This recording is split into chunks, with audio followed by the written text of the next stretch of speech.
Hello, everybody. Thank you. Welcome to our first Ask Me Anything webinar. Very excited to do this webinar as we tie up and wrap up 2025. If you want to learn more about Abacus post this Ask Me Anything session, make sure you go to abacusgm.com. You can see all of our business lines, learn more about us. You can reach out to us. We're also very active on social media, whether that's on X or our other areas. Make sure you say hi, come into those as well. But we're very excited to get started. So we got a number of questions, and I want to make sure that as an investor and a shareholder, you have full access to us, and you can truly ask me anything if you want. And so our first question comes in, and it says, "Why target a 1.5 to 2 times annual turnover ratio instead of holding the policies longer for more value?" Well, that's a great question. What's interesting is that when we consider what we do with our balance sheet, it's important to note that there's a real benefit to having a higher turnover ratio of the underlying balance sheet. And one of those reasons is that we can realize gains today, and we also lower our long-term risk in a sense of what things might impact a policy's outcome. One of those things is duration. And so if you're holding a policy longer, and we have investment funds that do hold them longer, and they factor in things like duration risk. When we think about our balance sheet is designed to be a balance sheet light business where we have these policies on our balance sheet, we turn them over twice a year. And in those circumstances, you're realizing that gain and reinvesting that gain so you can purchase more policies and continue the growth of our business. And we've been incredibly successful with that. And we still have ROEs of greater than 20% and ROIC greater than 20% at the end of Q3. So we're able to realize that gain, pass that gain back into value through our shareholders, and not just paying a dividend, but in addition to that, taking those gains and buying more policies and effectively compounding that return over time. Versus a buy and hold philosophy where, yes, you have an uncorrelated asset, and that's a different form of what we do. But on the balance sheet, we want to stay light with those assets. Our next question: is capital deployment into fewer, larger policies a strategic shift? It's not. You will see that ebb and flow throughout the year, depending on the policies that we buy. One thing to note is that our policy size that we purchase has increased over time. And part of that depends on the channel that we source the policy from. Typically, your larger policies are coming from our north of 30,000 plus financial advisors and agents that we source policies from. In addition to that, our direct-to-consumer channel might have a little bit smaller policy. So it depends in any ebb and flow in that quarter, depending on where we might source more policies from, might determine the size of those policies. So in any given quarter, we might have some smaller size policies and a higher number of policies, or we might have larger policies, but maybe we've purchased fewer of them because of their size. And you'll see that continue to shift as we have origination ebb and flow throughout the year. But I do think it's important to note that one typical misnomer that we see in our industry, or at least for Abacus, people think this asset class is just maybe for seniors who are really struggling financially, might have a small policy, 50 to 100,000. And as I said, our average size policy is almost 1.5 million. And we've purchased policies all the way up to $100 million. So this is truly an estate planning tool that's capitalized and used by seniors across America, where we're helping them better capitalize and use as a true monetary personal property asset for their future income. Our next question is, what could limit additional securitizations going forward? I think that, the securitization was something new, not just in Abacus, but something that I think that is really early on being embraced in our industry. And the only thing I think that could truly limit securitizations is supply.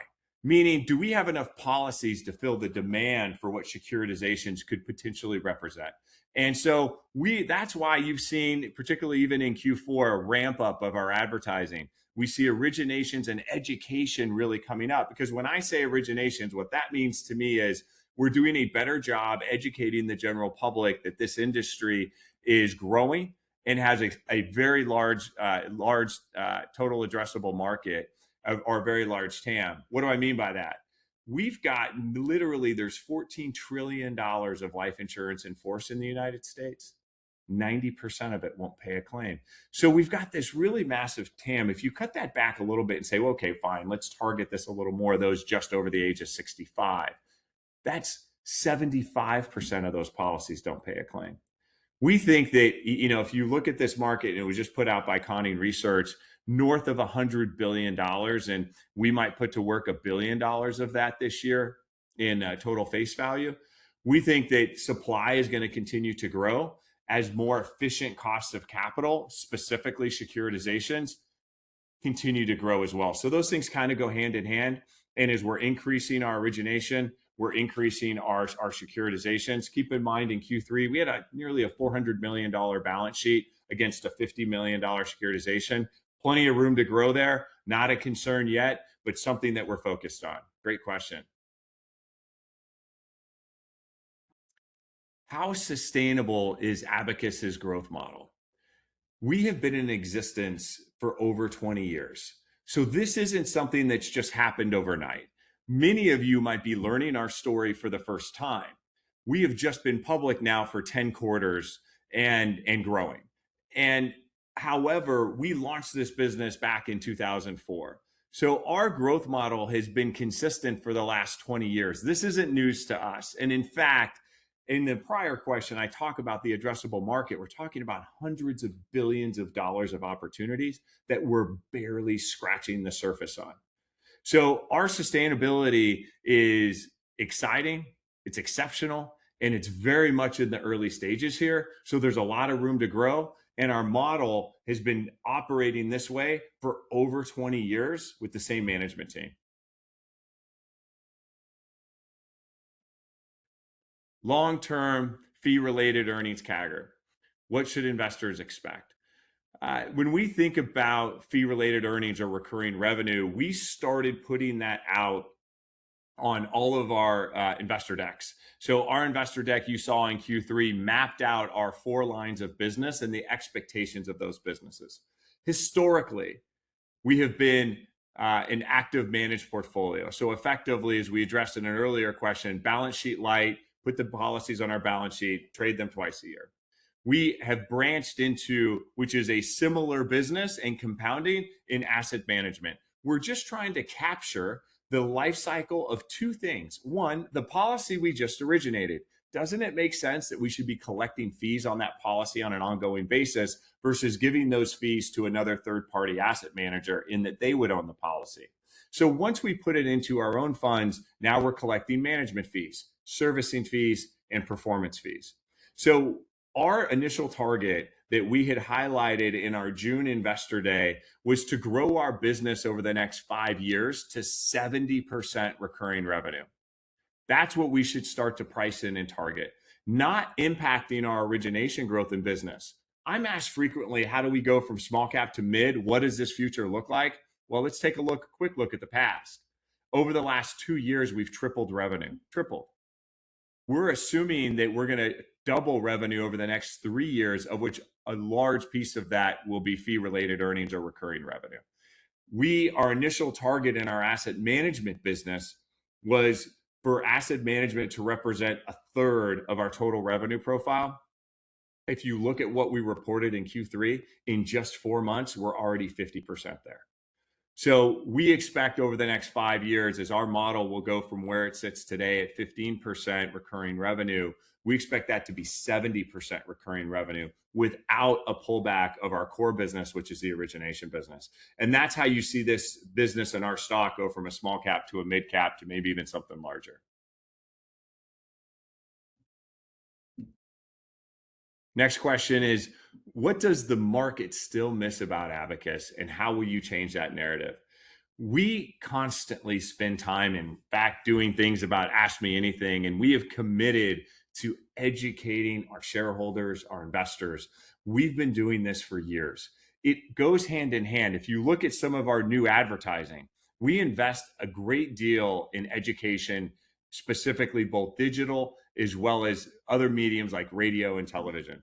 We run nearly 80 television ads a week on all the major news networks, and not just on origination. We have a new advertisement that speaks specifically about the other verticals within Abacus Global Management.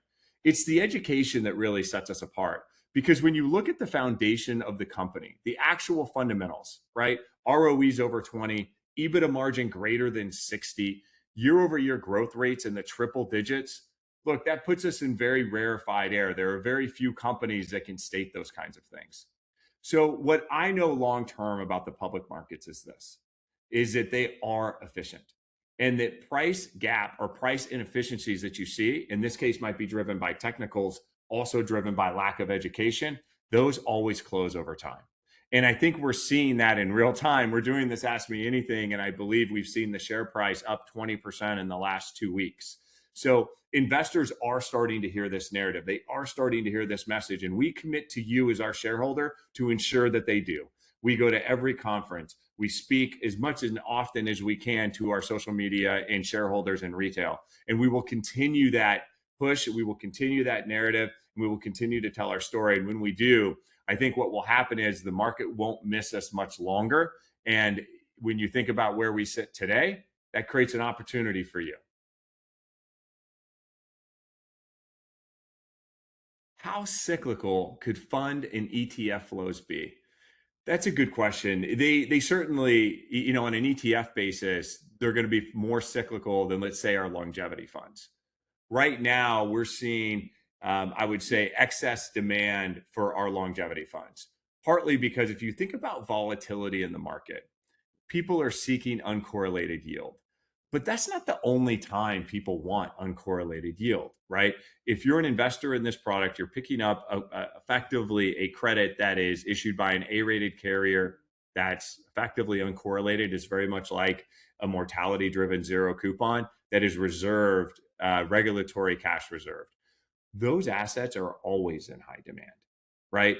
If you think about it across the board, you would want to own that asset in any cycle, right? However, switching from there to our ETFs, right? The ETFs can be more cyclical. Now, they're free cash flow based ETFs, but the underlying theme of those ETFs is that we're going to build out lifespan based target funds. And in a lifespan based target funds with the ETFs underneath them, they are also less cyclical because retirement isn't cyclical. What's the number one fear of someone entering retirement? Outliving their money. Wouldn't it make sense that they use our longevity data to help them better understand how long they're going to live and then assign an appropriate target date investment? That's what we're doing with the ETFs. So in summary, when you think about our investment funds being cyclical and the inflows being cyclical, again, we're at early stage here, and there is always a place for uncorrelated yielding assets, and we're the origination company and now the asset management firm to help conduct that. So what we have seen is exactly the opposite. We've seen a huge increase in demand for our fund assets and actually an increase in demand in what we've seen in our ETFs. And when we roll out our target date lifespan based ETFs, we think that those are going to be a big hit.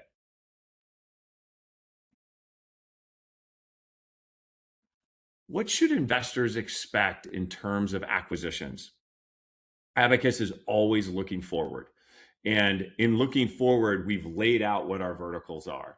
I think, we're still filling gaps, what I believe in the asset management division. I think that there's some real opportunities as we look at asset-based finance and other corollary type things. What the big takeaway here is that when we consider M&A, we want it to be in the same symmetrical verticals that we already have. We have a core business. That core business is lifespan-based planning and lifespan-based insurance-based net present value business. We are an asset manager and origination company. We are not an insurance company. And so therefore, how can we help capture the life cycle of our client? Meaning we've originated that policy. We want to capture that policy through fee-related earnings in different cycles. Secondly, we've just done a large payout to a consumer. That consumer may have just received $1 million. Shouldn't we offer them financial solutions? Shouldn't we offer them lifespan-based financial planning? We think it's going to be incredibly transformational when people start to think about how they financial plan in the future that has a customized solution for them, meaning their lifespan, which is the greatest value that they have. And when we now think of acquisitions, how do acquisitions fit into those verticals and along those same lines? And that's what we're thinking about when it comes to acquisitions. We want them to be accretive, we want them to be long term, and we also want them to be in line with what our core business is.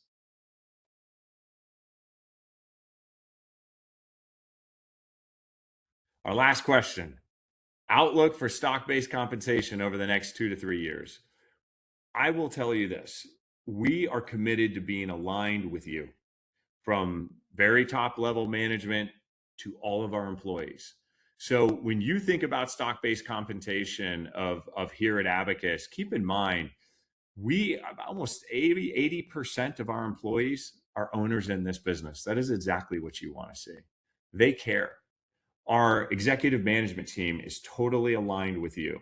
On our a stock-based compensation, it is tied into growth of the underlying business. And if we continue to grow the business, that's using stock as currency to retain and get the greatest talents, and using that in stock-based compensation is a great way to do it.